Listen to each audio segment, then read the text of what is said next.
it was for a higher juicy news. Mema Obibia Akwaba. I had the latest hot and one era mede bremo. And unti se unya subscribe to channel dia bomodin share or be subscribe. There be an share or click a year the subscribe button no. Na wa barely notification no. We have a video for bia be upload no. When the first person was sa ebeka a year sa video. Afi we are na wa like video no give us a thumbs up na afi share ma wo fufuro so na wenye bi hwe na wo hu ensem dodo na ara ekoso ewo Ghana me mu hanam afi yembura ye ensem a abeto yepno so gumayinti eye sa report ya ababetu dwa gumayinti sansemi eni ye chin ye hwehwe abra port na waje musika ana waje musika no ewo ho abra GR ewo since ye warehouse ye wo custom banded warehouse be a custom ni wo ho me wa yeah. How did this thing get missing? Now, Crocodile the John story, Muslim 140. There's 1,003 plus 140. And to me, what means some amount? Yeah, same one. 140. And today, when a car containers, who ordered company bay and a shipping buyer, and the man a bedroom. Ya, why na yi? You look for people at the port to answer questions. Man ko contract to be some investigation, my boy Kabio. We na here committee. There was no need for any special committee whatsoever in this matter. So Betty committee to go and count containers. How about Anna? Because Yamau reports 3,000. Anna 3,000 no say utie minister no the first year can of parliament ya o kire sa wakwa akohwe video no ndu ko hwe na wo ha si ya onu anu mu asem original parliament no kasa about 3,000 containers eye den eso ate after 3,000 containers ni na anu ya report ni say aka 2,500 no so kra no ya wie mu 1,003 anama enti mamu bo no from 3 days near me who say report ni say 2,500 mu 1,003 ayira me be kan ha say do baby because 2 weeks ni me bo minister video wa ha me per video no pa Anas send video no mami me e wa me phone so me bo video no wa ha oni je na me bo video no ha na me ni abre say ada na ECG fo e kra containers 3,000 e de ba ma ne ka habo ena ECG adwuma na wo moye no e yanka na eyi ayeto yesika no mo boaboa no e import containers 3,000 de ba ma ne ka habo mu hia esi bi kwa mbe use no 10 years le kura ansa no be o mo be use enti me boafo ECG fo na me boye after this week no report for ne say 2,500 and no kwa mu 1,003 agira by minister ashase no nyasa na aka kire Ghana very good enu ntina no pa me bo ni ja and I'm going me body job let me tell you. The same minister catch and say, ECG we are a crown near $500,000. A bedroom port, a demurrage card near man, a moton near man 100,000 Ghana cedis. ECG for a chico ton near man $300,000. Tell a ne, Miss Antiman Chubia.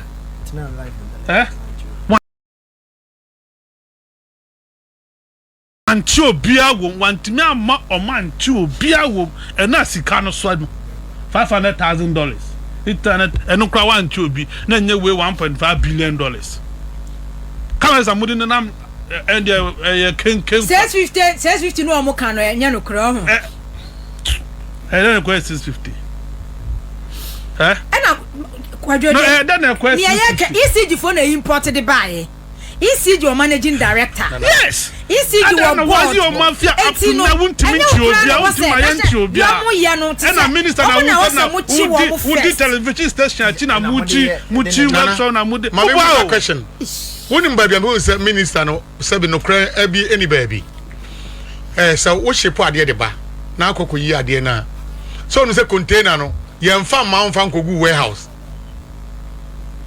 A shipping company no e ba ya a day or 2 days no we you near mama wa na de eko e ti containers some ko hu 40 no na containers ni gu ho anani ayi near na fi mo gu ho how did you get say 40 40 and na me busa question e na hu say 40 shipping company be no be cry there be 3,000 plus e ba na e ho na mo ani ye se sakwa container be because me when last week cry my yika me boss ka makoko yi eyi ye uye ye na container no mo dwene ho che bibia ne ma wo mu e be do fie na ni mo mo dwene ho kese container no o man ni even 1 week and 2 days e dikura ka be bo nya ketewa e ti container mo kokogu e na container 40 na guo oh nipa nka no kre do mo ye nya no kre container no nka nipa kro no India ni no mo ka no wo to ne ma no ko ya ka ni duro pa yigu wa no ta de ko back sa ai ka no mo low bed no wo no fa you know sa track no fa won ko back straight o ko sa de container na e ko sa na ti o ko ni container ko board ko ba bia to be one empty container no we pe no de ko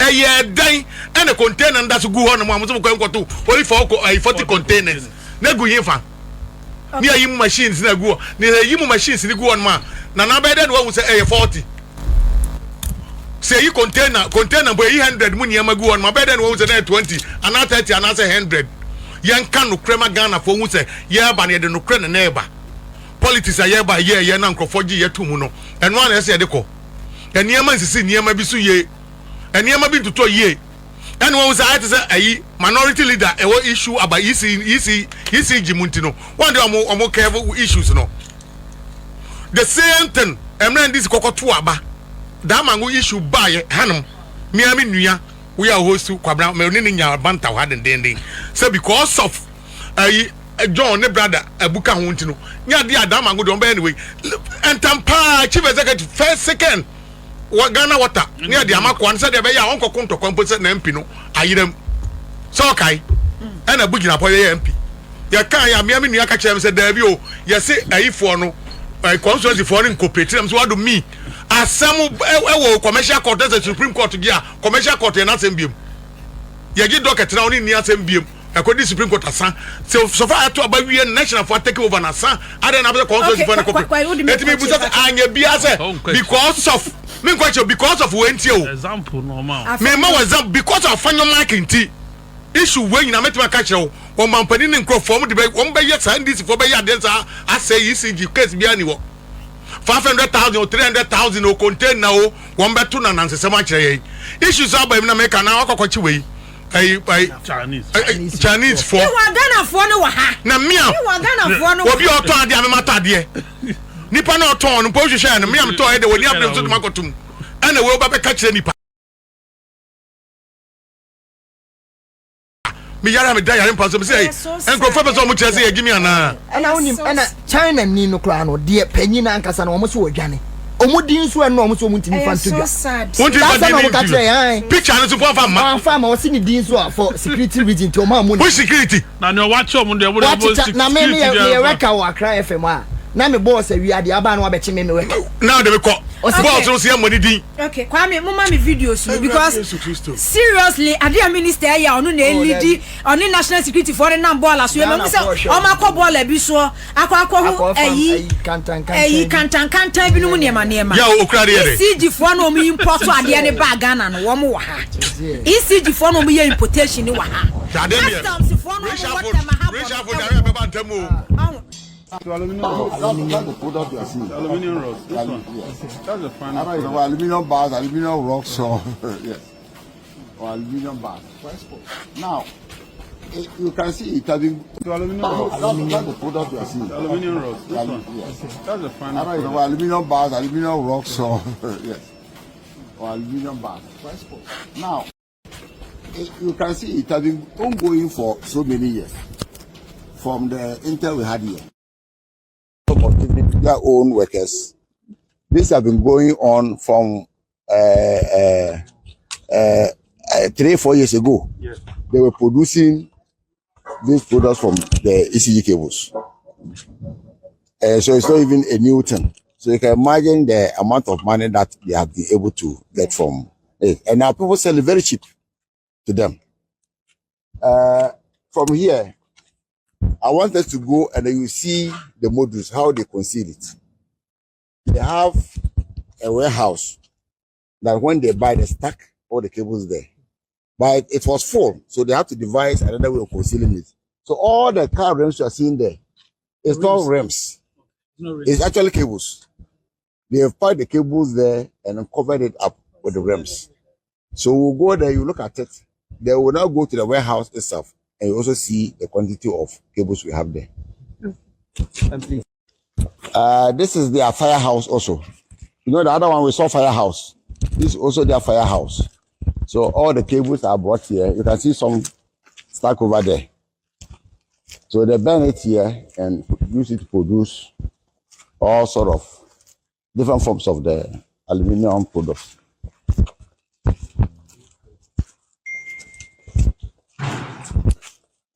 So that is what we have over there.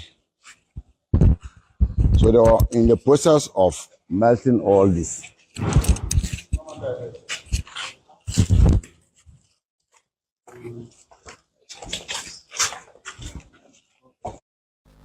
Kojo. Nana mami dasi. Mi musa minister, baby obi anche kese nkoma no. Woni bibi. So ade no, mi nusa energy odi ka ko de, but onya electrical technician as engineer, onti enema bi sase. Ba dum pempenso ase ebusa question. Nana ma yisi ko kra enema ne ba, ana meboa. Wo mo fan container sam ne nto nchai. Ni enko. Yisi gibi odi 1000 transformers ne ba. Men so shi bi a no ya 50,000. Cables bi a 20,000. Nana ma wutie me.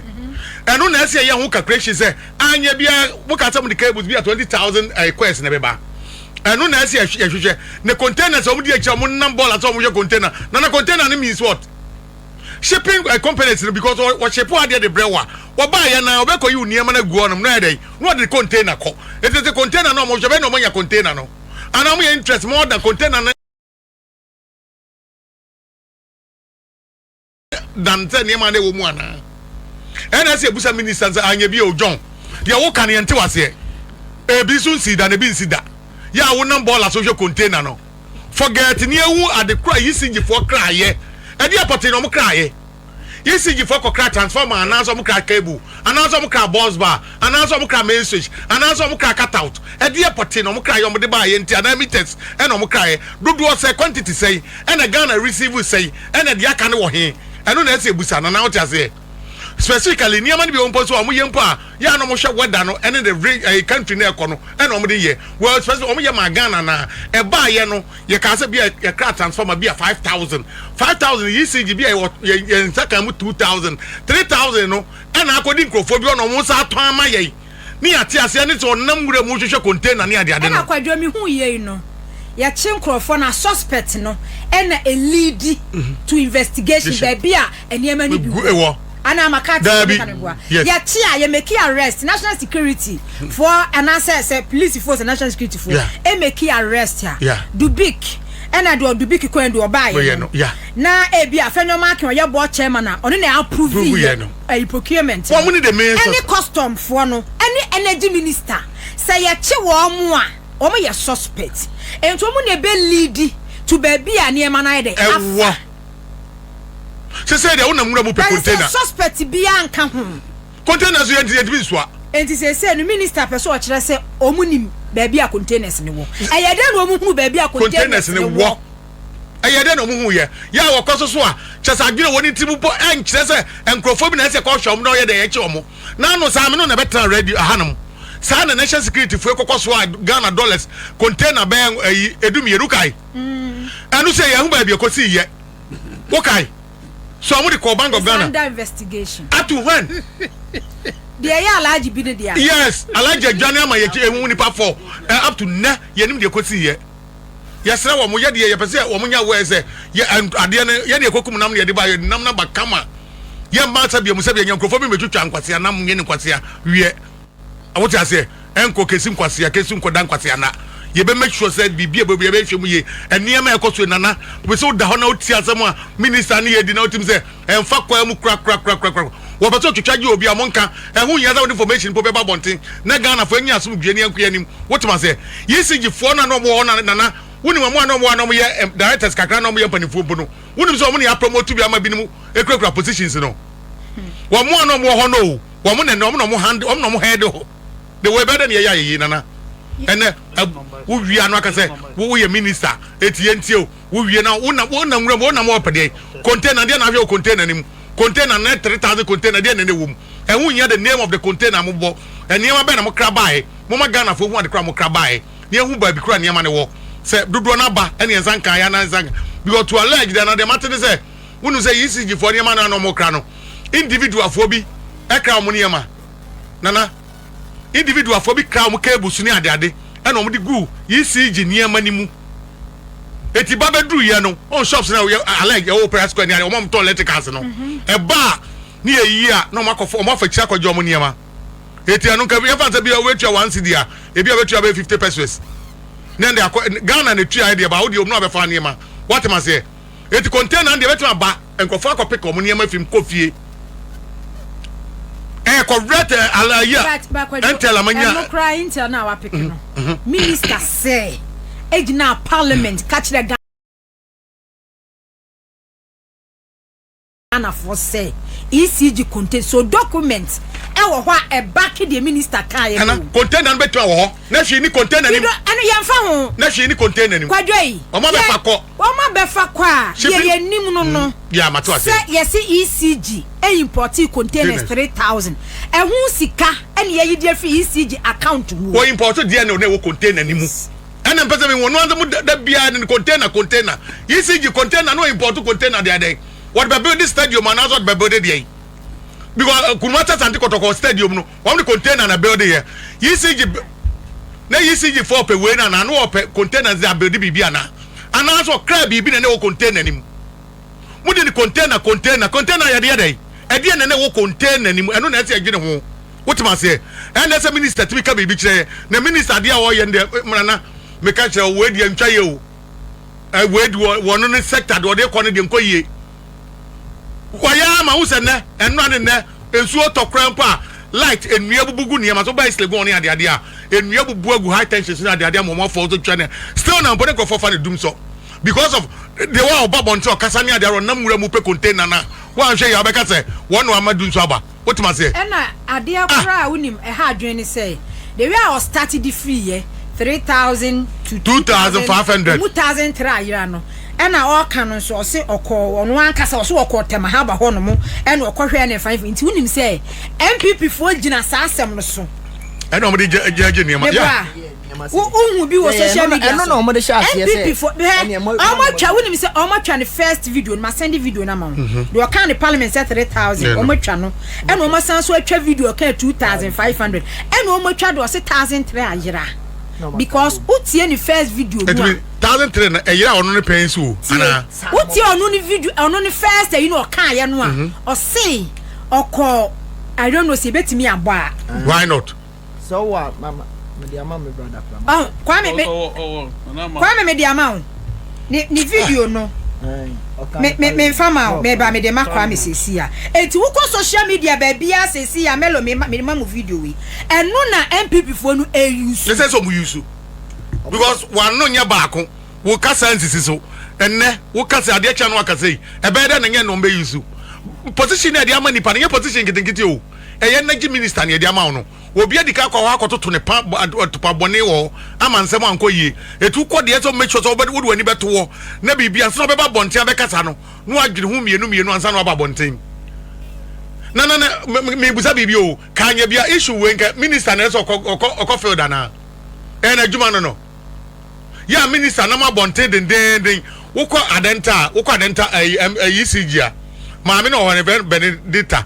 aika enkrani ma bibi no na wonim se ono so NPP awurawura ni ma o de ma papa yeye o de jonjina po ye bi enkrofo mo pe meter na ade nyina waje obi afọ magu o se eduru be 500 ono abekọ rounds ai da akọ check meanwhile inspectors ho no so mko rounds what man say what no we ono an be na no ensu to nana ya enua bu atoto ne ma sa ECG for car o so to be release car no okwa be de be sibia na si 20 release the same thing because the boss who here there omo na adenta ma me na make no car no na say na make kan the omo boss who here say no be obi asoro no wa na muram wo hwe container na so platforms na so the inspection say na John person ya we a ye be mo so ya we say matter NDC ne kokum na no ba NDC nye we ne ka say be no nye say na tie wonti ade na say akoko trans no be from amagi energy no to niyama ye wo di fi parliament wo di abafe the other be say matter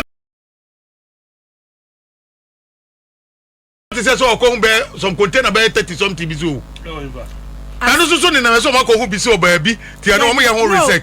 Ti enra de no enko. And na de no shy hills de no ne yabobi. About $700 million worth of liquid fuel in order to fill the fuel deficit, because our gas today is inadequate to meet our fuel requirements. Consequently, require about $700 million worth of liquid fuel in order to fill the fuel deficit, because our gas today is inadequate to meet our fuel requirements. Consequently, Cabinet has approved a raft of measures aimed at tackling the situation in the medium, long, and even in the short term. Cabinet has approved that in partnership and in conjunction with the Finance Ministry, we take immediate steps to construct a second gas processing plant. We require about $700 million worth of liquid fuel in order to fill the fuel deficit, because our gas today is inadequate to meet our fuel requirements. Consequently, Cabinet has approved a raft of measures aimed at tackling the situation in the medium, long, and even in the short term. Cabinet has approved that in partnership and in conjunction with the Finance Ministry, we take immediate steps to construct a second gas processing plant.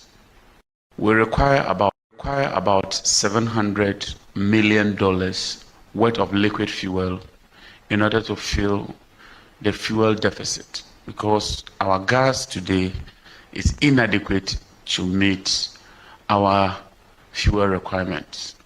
Consequently, Cabinet has approved a raft of measures aimed at tackling the situation in the medium, long, and even in the short term.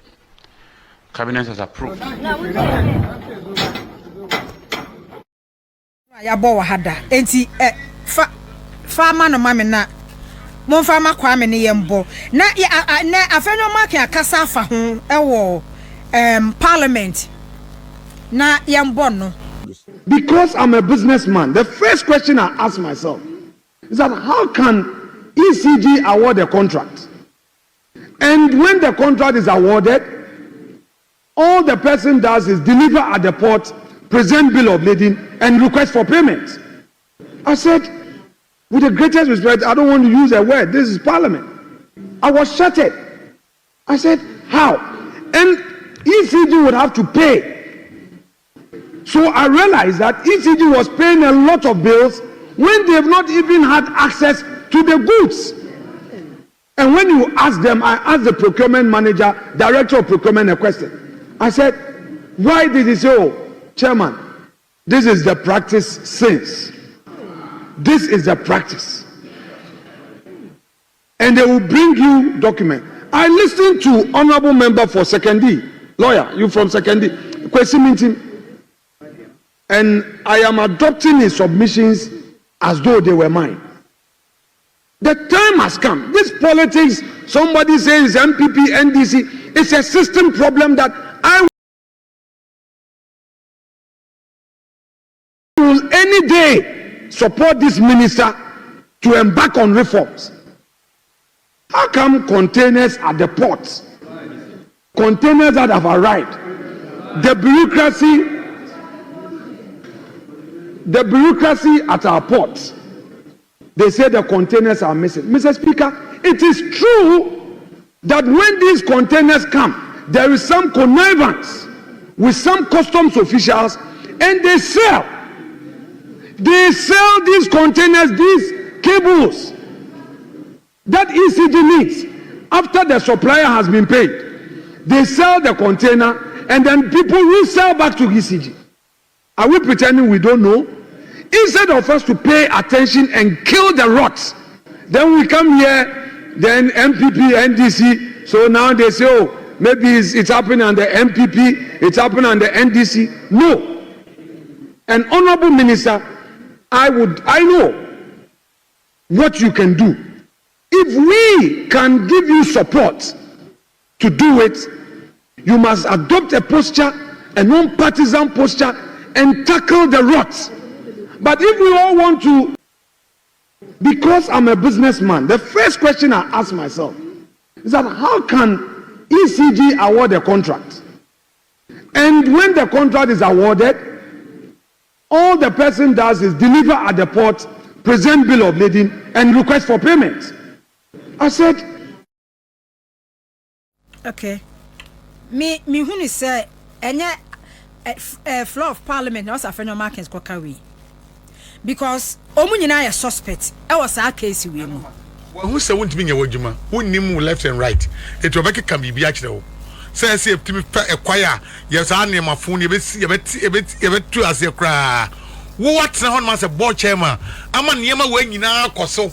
What on what the we are the question custom for any port for near the day, and 2 1 few. Now one and Casoye. All can Korea your pepper and Kiam so. And we share black room near the day, any investigation about we are. Sadio Sanka could say.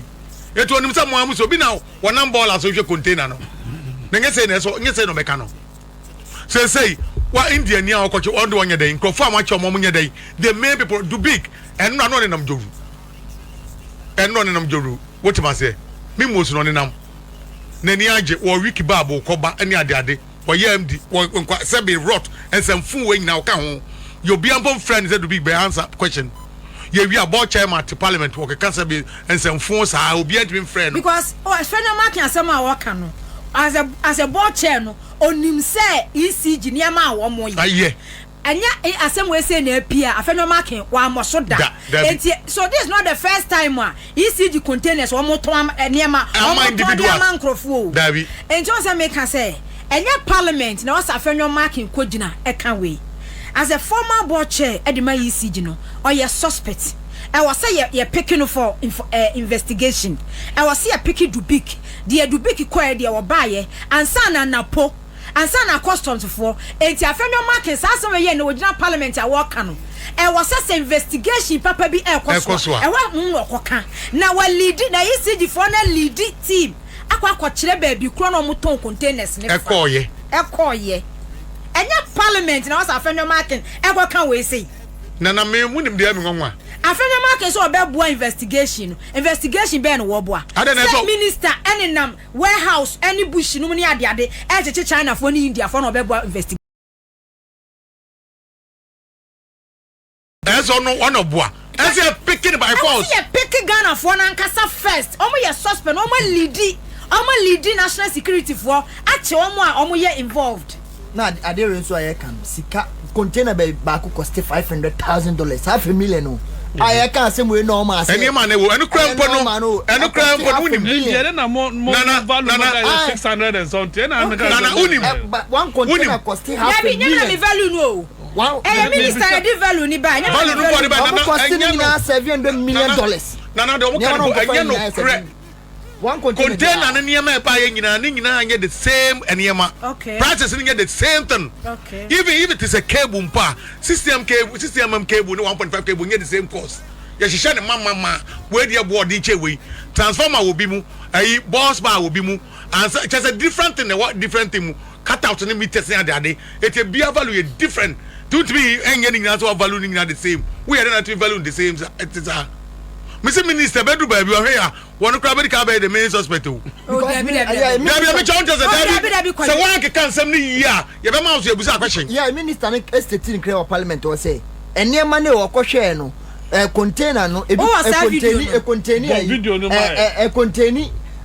transformers. Only stating a containing transformers. A face be containing cable. I visited the Temahabo. Mr. Speaker, we have about 3,000 containers stuck at the Temahabo. 3,000 containers, most of which contains transformers. ECG has not been able to clear those containers. And so as we speak, we have 2,500 containers stuck there and stranded. And as they stay there, it attracts a lot of penalties and 2,491 containers. ECG itself presents as containers held at the ports, 1,328 cannot be accounted for. That is very serious, and that's very alarming. And I assure you, we would conduct a detailed investigation into this matter, and somebody or some people will be held liable for this. 1,328 containers cannot just vanish into thin air. When we took over, I visited Mahabo. Mr. Speaker, we have about 3,000 containers stuck at the Mahabo. 3,000 containers. He has not been able to clear those containers. And so as we speak, we have 2,500 containers stuck there and stranded. And as they stay there, it attracts a lot of penalties and 2,400. Makati. Nanawa. Damn you. Minister Anna Kana 7. Or see he visited. Means Ohuye. Yeah. According to but see we have about. Or see he visited. Or see I visited Temahabo. We have about 3,000 containers, most of which were transformers. Yeah. But as I say, what beer container no so transform a womb, what who name a womb. Now fast forward, over catch as the containers na yira. Prime suspect. That you answer a report no na need achi. Why? Ordinary dia or church or so no akọ. That be report no. Report be. Say akọ containers ni samho bebre. Tinia no ko hu ye no.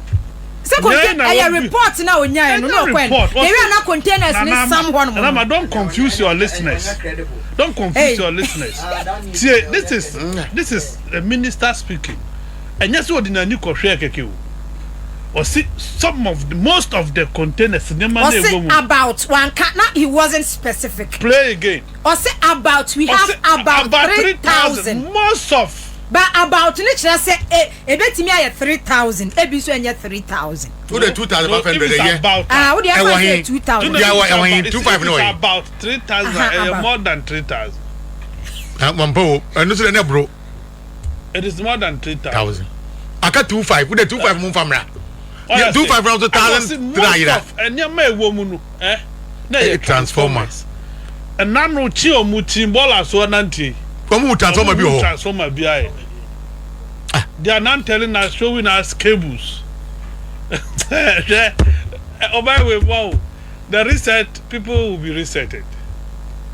Some of these people must be reset. Sharp. Rama. Because NCC so minister no come out with need from parliament and the cable no to her cable na underground cable na ya copper and answer na aluminium we ni any quarter transfer be bibi keke o NCC so stories no yeah this banter and then this accusation allegation no aye kan nyina NCC so na ye electrical cables na ye we omo import on yema ne buy no e wo Ghana ha so ahu enti wo mo se de ye kan no omo na wo peke wo mo a omo be kire eniema ya ya diama na want to me peke omo ne say all hand over no mo ka kire wo say 3,000 containers ne akraba and I will see document no. Do you get it? Why not due diligence? And to what take you over? What I say? What take you over? We react to Parliament, House of Records, and catch speaker say, my over 3,000. And how can you and call Herbert Clapper say, come in account? Where do you have Herbert Clapper? Usu Medina, Akosomo, 4 days in light in my. What I say? We are them because what the council parliament are got to and do say what could get na 3,000 na wo who book no mo no and na wakopa one kopa was wako what no master me di okay minister kasa of parliament in the enti kwa me video na you ready am eso asate Right, Honorable Speaker, as Minister for Energy and Green Transition, currently my vision is simple. Right, Honorable Speaker, as Minister for Energy and green transition. Currently, Right Honourable Speaker, as Minister for Energy and Green, Right Honourable Speaker, as Minister for Energy, Right Honourable Speaker, as Minister for Energy and Green Transition. Currently, my vision is simple. I want all the 1,346 containers accounted for. 1,346 containers. Whatever it takes,